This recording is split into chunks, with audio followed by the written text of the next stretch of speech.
আমার বলেছে আমি নাকি বেআইনি চাকরি দিয়েছি পৌরসভায়। আমি তো কোনোদিন এরকম করিনি।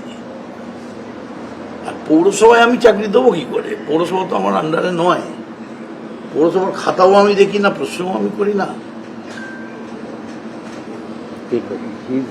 যারা ডিএলপি আছে, পৌরসভার যারা কর্মকর্তা তারা রয়েছে, বাট আমার ডেকেছেন নিশ্চয়ই।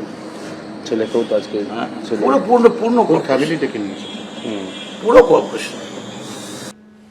প্রায় 9 ঘন্টা আজকে জিজ্ঞাসাবাদ করা হয়েছে এই পুরনিয়োগে দুর্নীতি মামলায় মদন মিত্রর এক ছেলেকে, মদন মিত্রের স্ত্রী এবং আরেক পুত্রকেও তলব করা হয়েছে, মদন মিত্রকেও তলব করা হয়েছে। এই সার্বিক বিষয় নিয়ে সুজন চক্রবর্তী কি বলছেন আসুন একবার দেখি।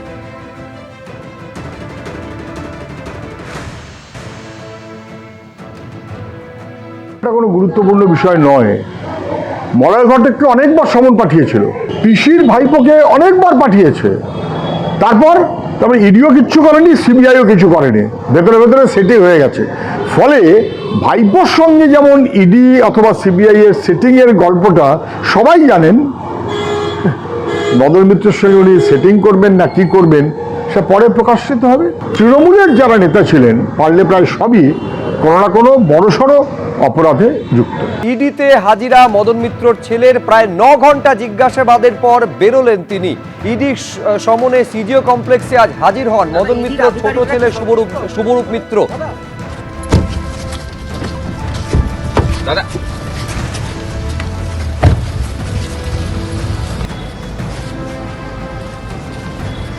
প্রায় 9 ঘন্টা জিজ্ঞাসাবাদের পর যখন শুভরূপ মিত্র বেরিয়ে যাচ্ছেন সেই মুহূর্তে ছবি দেখতে পাচ্ছেন। প্রায় জিজ্ঞাসাবাদে 9 ঘন্টার জিজ্ঞাসাবাদে কোন কোন প্রশ্নের উত্তর খুঁজে পেলেন ইডি আধিকারিকেরা জানবো, কথা বলবো। আমাদের প্রতিনিধি আবির দত্ত এই মুহূর্তে আমাদের সঙ্গে রয়েছেন।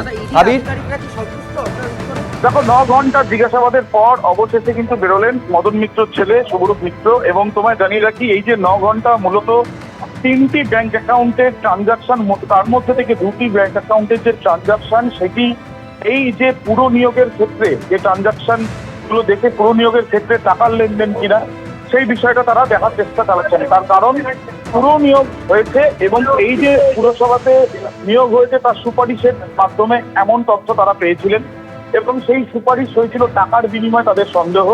সেই বিষয়টা জানার জন্যই মদন মিত্রর ছেলেকে হাজির হতে বলা হয়েছিল। তিনি এসেছেন এবং আসার পর বেশ কিছু নথি তাকে আনতে বলা হয়েছিল। নথির সঙ্গে সঙ্গে তাকে জিজ্ঞাসাবাদও করা হয় এবং সেই যে জিজ্ঞাসাবাদ এবং যে প্রাথমিকভাবে যে বিভিন্ন জায়গাতে তল্লাশি চালিয়ে যে তথ্য প্রমাণ পেয়েছিলেন এনফোর্সমেন্ট ডিরেক্টরেটের আধিকারিকরা, সেগুলো এখন মিলিয়ে দেখা হবে এবং তাদের তরফ থেকে যে ফাইন্ডিং সেটার পরেই পরবর্তী পদক্ষেপ নেওয়া হবে এমনটাই জানা যাচ্ছে। ধন্যবাদ আবির। দাদা কি বলবেন, এত ঘন্টা দেড়া শেষে কি কথা হলো? দাদা অ্যাকাউন্ট নিয়ে কোনো কথা হয়েছে, ট্রানজাকশন নিয়ে বা কোনো কিছু নিয়ে?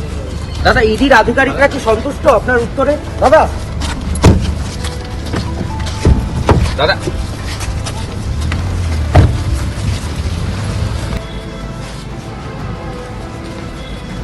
এবিপি আনন্দ এগিয়ে থাকে, এগিয়ে রাখে।